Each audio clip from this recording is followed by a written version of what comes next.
بسم اللہ الرحمن الرحیم۔ السلام علیکم ناظرین، میں ہوں عارف حمید بھٹی اور آپ دیکھ رہے ہیں عارف حمید بھٹی یوٹیوب چینل۔ آج لیٹسٹ تازہ ترین خبروں کے ساتھ آپ کے سامنے حاضر ہوا ہوں۔ ناظرین، آپ جانتے ہیں پاکستان کی سیاست۔ آج وزیر اعظم عمران خان نے کا اجلاس بلایا جس میں بہت اہم فیصلہ کرنے والے ہیں۔ اس میں آئندہ کی حکمت عملی بنائی جائے گی کہ اپوزیشن جو اداروں کے خلاف شعلہ بیانی کر رہی ہے اس کا کیا سدباب کیا جائے۔ دوسرا، آصف علی زرداری نے کل پی ڈی ایم کے موقف کو استعفے اور دھرنے کو ناک آؤٹ کر دیا، اس کو ماننے سے انکار کر دیا اور ان کو کہا آپ بچے ہو، مجھ سے پوچھو، مجھ سے سیکھو۔ دوسری بات بتائیں گے آپ کو، اچانک شاہد حقان عباسی سابق وزیر اعظم اپنی بہن کی اور بھائی کی امریکہ روانہ ہو گئے۔ اس کو لوگ غلط رنگ دے رہے ہیں، جبکہ حکومت کا اچھا کام ہے کہ ای سی ایل سے نام نکالا، بیماری کی وجہ سے گئے۔ مولانا فضل الرحمان مشکل در مشکلات کا شکار۔ جن مولانا صاحبان کو انہوں نے نکالا تھا، انہوں نے مولانا کو نکالنے کا فیصلہ کر لیا اور ایک نیا گروپ بنانے کی پوزیشن میں آ گئے، جس سے مولانا کی پریشانیوں میں روز بروز اضافہ ہوتا جا رہا ہے۔ ناظرین، تیسری بات کریں گے، بھارت ایک اور شکست سے دوچار، شکست اس کے سر پر کھڑی ہے۔ افغانستان کے صدر اشرف غنی کی یہ تجویز کہ طالبان اور افغان حکومت میں امن مذاکرات کا دور افغانستان میں ہی اسے مسترد کر دیا گیا ہے، اس کو ریجیکٹ کر دیا گیا ہے اور اس کو معاونتی کونسل کے تحت اس کا دوحہ میں اگلا فائنل نازک اور کامیاب مرحلے میں مذاکرات طے کیے جائیں گے۔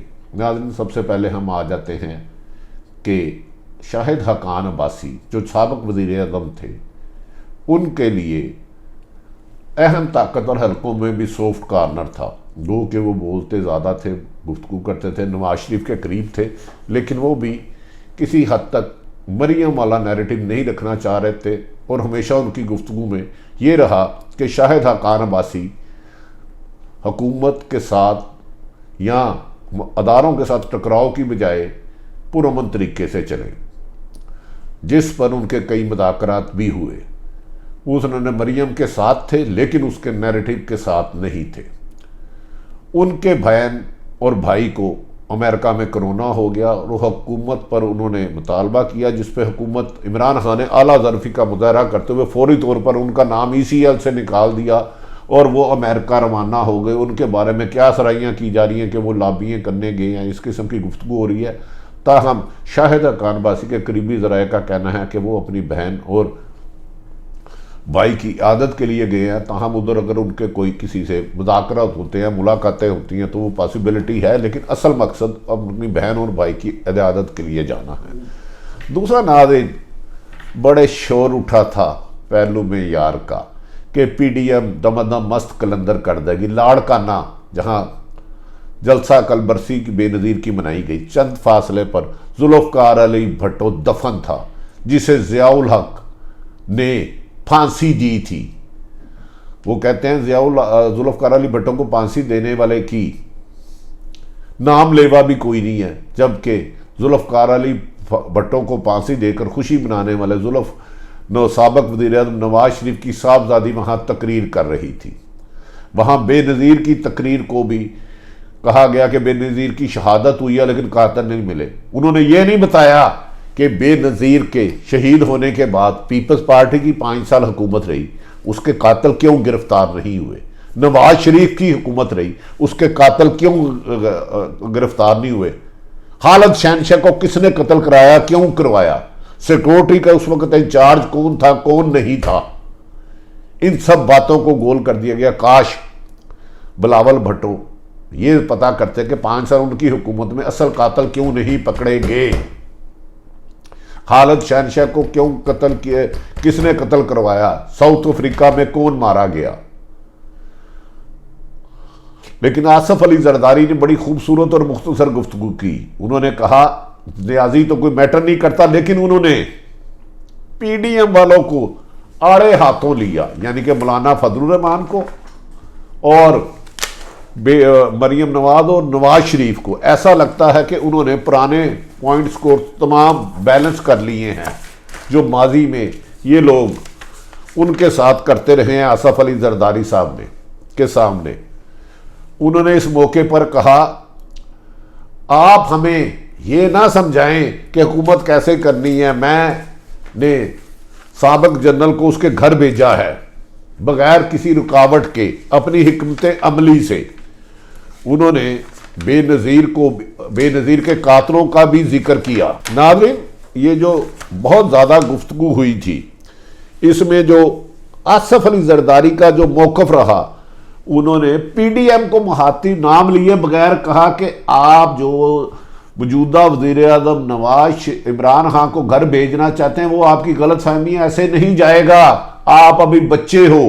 مولانا کا انہوں نے نام لینا پسند نہیں کیا، ان کو زیرو کر دیا، جو پی ڈی ایم کے صدر تھے نام نہیں لیا، اور انہوں نے یہاں تک کہا کہ ہمیں پی ڈی ایم کی تجویز مسترد کرتا ہوں، یہ طریقہ نہیں ہے، اور انہوں نے کہا کوئی ہمیں کو اپنی سوچ اور طریقہ بدلنا ہوگا وزیر اعظم عمران خان کو نکالنے کے لیے، سوچ اور طریقہ۔ انہوں نے کہا کوئی مجھے یہ نہ سمجھائے میں نے کیا کرنا ہے، یعنی کہ انہوں نے نواز شریف اور بادی النظر میں جو ان کی گفتگو کا مطلب لگتا ہے اور مولانا فضل الرحمان و مریم کو بتایا کہ مجھے نہ سمجھائیں کہ ڈکٹیٹروں سے کیسے جان چھڑانی ہے یا عمران خان سے کیسے جان چھڑانی ہے، انہوں نے کہا ہمیں جیلیں بھرنی ہوگی، اور انہوں نے یہ کہا ایک دوسرے کو سبق نہ سکھائیں، ہمیں کیا کرنا ہے مجھ سے پوچھیں، کبھی کچھ ہم سے سیکھیں، کچھ ہم سے سمجھ لو، اور نادانوں کچھ ہم سے سیکھ لو۔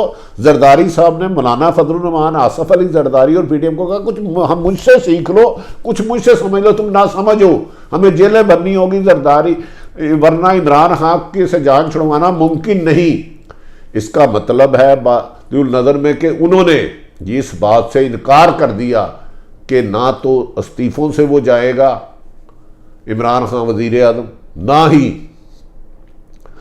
دھرنے سے دے گا۔ دھرنے کے تو وہ پہلے دن سے خلاف تھے، تاہم ان کے بیٹے نے لانگ مارچ کا اعلان ضرور کیا۔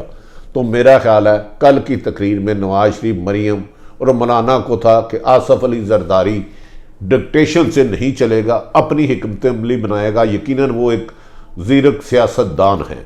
اب آنے والے دنوں میں دیکھتے ہیں کہ مولانا اس مایوسی کے بعد کیا کرتے ہیں۔ اس کے بعد ناظرین ایک اور بات جو بڑی اہم تھی، پچھلے دنوں میں آپ جانتے ہیں مولانا فضل الرحمان کا شاید یہ وقت اچھا نہیں چل رہا، ان کے کہنے پہ نہ کسی نے استعفے دیے، نہ لانگ مارچ کی تقریر کا اعلان کیا۔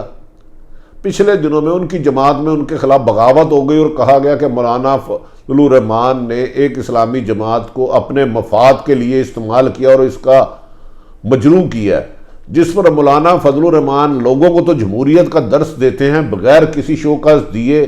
انہوں نے حافظ حسین احمد، محمد خان شیرانی، شجاع الملک اور مولانا گل نصیب کو نکال دیا۔ کہا جا رہا ہے کہ یہ چاروں بڑے رہنما اور ان کے ساتھ تقریباً 8 سے 10 لوگ مل کے جمعیت علماء اسلام میں مولانا فضل الرحمان کو نکالیں گے یا اپنا ایک بہت بڑا گروپ بنائیں گے، جس کے بعد میرا خیال ہے مولانا فضل الرحمان کی نہ صرف مشکلات میں اضافہ ہوگا بلکہ پی ڈی ایم کا فیوچر بھی زیادہ بہتر نظر نہیں آتا۔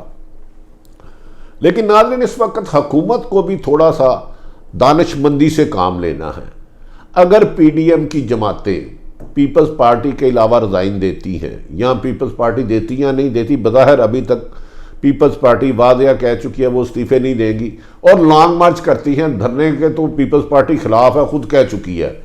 اگر دھرنا دیتے ہیں تو حکومت کے لیے حکومت چلانا آسان نہیں ہوگا اور بہت زیادہ مشکلات کا سامنا کرنا ہوگا۔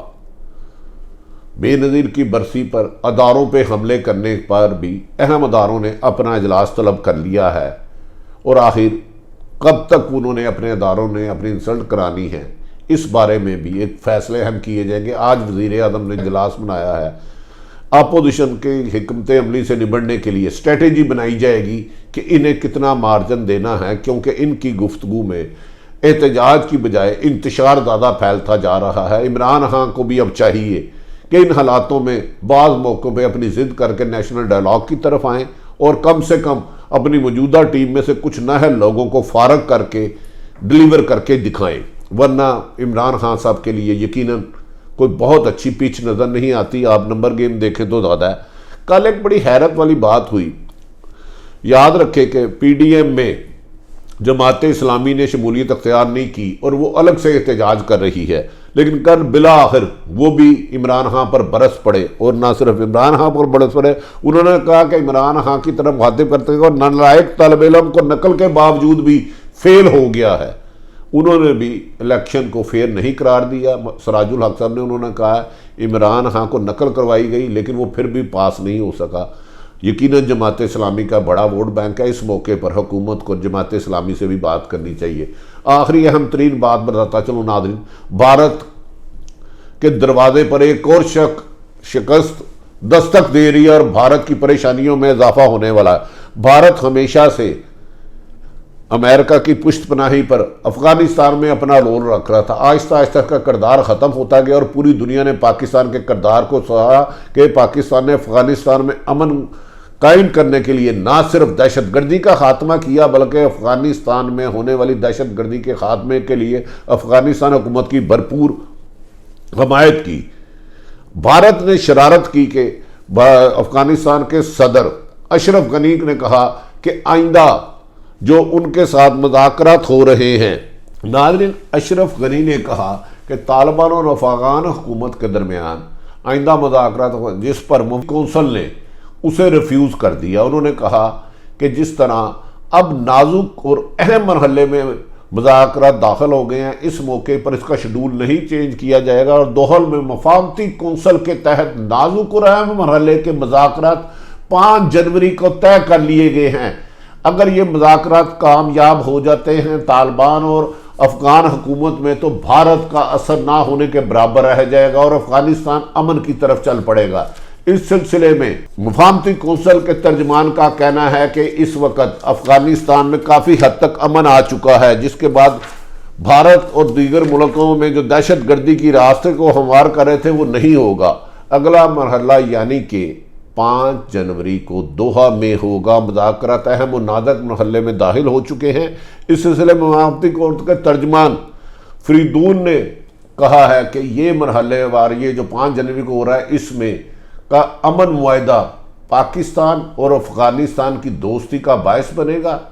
بھارت اپنے مفاہمتی جو ادھر دہشت گردی کرا رہا ہے اس کو ناکامی ہوگی اور 5 جنوری کو دوحہ میں طالبان اور افغان حکومت کے مذاکرات کی کامیابی میں بھارت کو ایک اور شکست کا سامنا ہوگا۔ موجودہ تمام صورتحال آپ کے سامنے رکھی۔ اگر عارف حمید بھٹی کا یوٹیوب چینل آپ کو مناسب لگے تو اسے سبسکرائب کریں، ہو سکتا ہے تو بیل آئیکن دبا لیں۔ اپنے ارد گرد رہنے والوں کی خوشیوں کا خیال رکھیں۔ پاکستان زندہ باد۔